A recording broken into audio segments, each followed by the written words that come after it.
మీ ఇల్లు ఎప్పటికీ పటిష్టంగా ఉండాలనుకుంటున్నారా? కాన్ లైఫ్ కెమికల్ తో ఇది సాధ్యం. ఈ నెంబర్ను సంప్రదించండి. పెళ్లి పేరుతో మోసం చేసిందని టాలీవుడ్ మహిళా నిర్మాతపై ఓ బాధితుడు కేసు పెట్టాడు. గతంలో ఆమెకు 2 పెళ్లిళ్లై 3 పిల్లలున్నప్పటికీ ఆ విషయం దాచి తనను పెళ్లి చేసుకోవడమే కాకుండా తన నుండి 18 లక్షలకు పైగా డబ్బులు వసూలు చేసిందంటూ అసిస్టెంట్ కెమెరామెన్ నాగార్జున బాబు ఫిలిం నగర్ పోలీసులకు ఫిర్యాదు చేశాడు.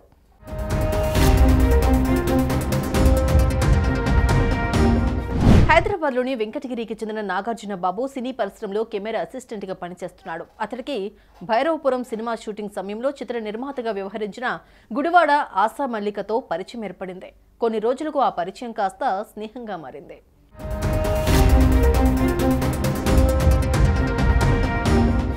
ఇక ఇద్దరి మధ్య మంచి చనువు పెరగడంతో నాగార్జున బాబు తన వ్యక్తిగత విషయాలతో పాటు బ్యాంకు ఆధారాలను కూడా ఆమెతో పంచుకున్నాడు. ఇక సినిమా షూటింగ్ పూర్తయిన తర్వాత తన ఇంటికి డిన్నర్కు రావాలని ఆమె కోరడంతో నాగార్జున బాబు వెళ్ళాడు. ఆమె అతనికి పెళ్లి ప్రపోజల్ చేసింది. తనకు పెళ్లైందని, తన భర్తకు విడాకులు ఇచ్చారని, మనం పెళ్లి చేసుకుందామని చెప్పింది.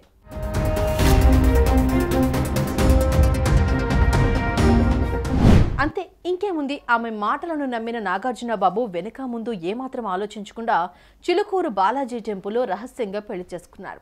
అయితే కొన్నాళ్ల తర్వాత తనకు అర్జెంటుగా డబ్బులు కావాలని ఆమె కోరడంతో 18.5 లక్షల రూపాయలిచ్చి మరో 10 లక్షల రూపాయలను ఆమె అకౌంట్కు పంపించాడు.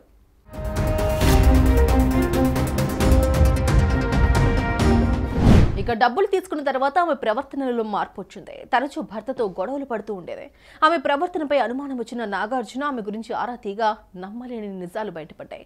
అప్పటికే ఆమెకు 2 పెళ్లిళ్లు జరిగాయని, 3 పిల్లలు కూడా ఉన్నట్లు తెలిసి ఆ వ్యక్తి ఒక్కసారిగా షాక్కి గురయ్యాడు. ఇదే విషయాన్ని నాగార్జున బాబు ఆమెను నిలదీయడంతో అతడిపై కూకట్పల్లి పోలీస్ స్టేషన్లో గృహహింస కేసు పెట్టింది.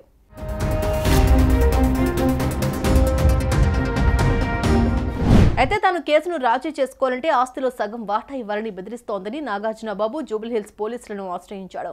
బాధితుడి ఫిర్యాదుతో పాటు ఆశా మల్లికకు సంబంధించిన పలు మోసాలు బయటపడ్డాయి. గతంలోనూ ఆమె పలువురు వ్యక్తులను ఇదే విధంగా ముగ్గులోకి దింపి మోసం చేయడంతో పాటు వారిపై కేసులు కూడా పెట్టినట్లు పోలీసులు గుర్తించారు. దీంతో ఆమెపై పలు సెక్షన్ల కింద కేసు నమోదు చేశారు.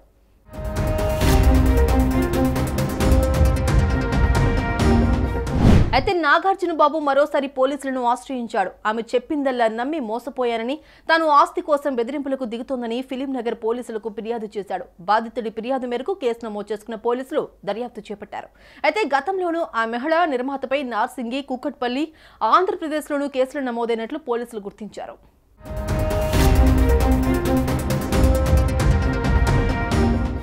పెళ్లి పేరుతో పలువురు వ్యక్తులను ముగ్గులోకి దింపుతూ వాళ్ళ ఆస్తిలో వాటా కొట్టేస్తున్నట్లు ఈ కిలాడి లేడీ కేసులో పోలీసులు విచారణ ముమ్మరం చేస్తున్నారు. నాగార్జున ఒక్కడేనా, ఇంకా ఎవరినైనా మోసం చేసిందా అనే కోణంలో పోలీసులు దర్యాప్తు చేస్తున్నారు. సుమన్ టీవీలో మీ పర్సనల్ అండ్ బిజినెస్ ప్రమోషన్స్ కోసం కింది నెంబర్కి కాంటాక్ట్ చేయండి.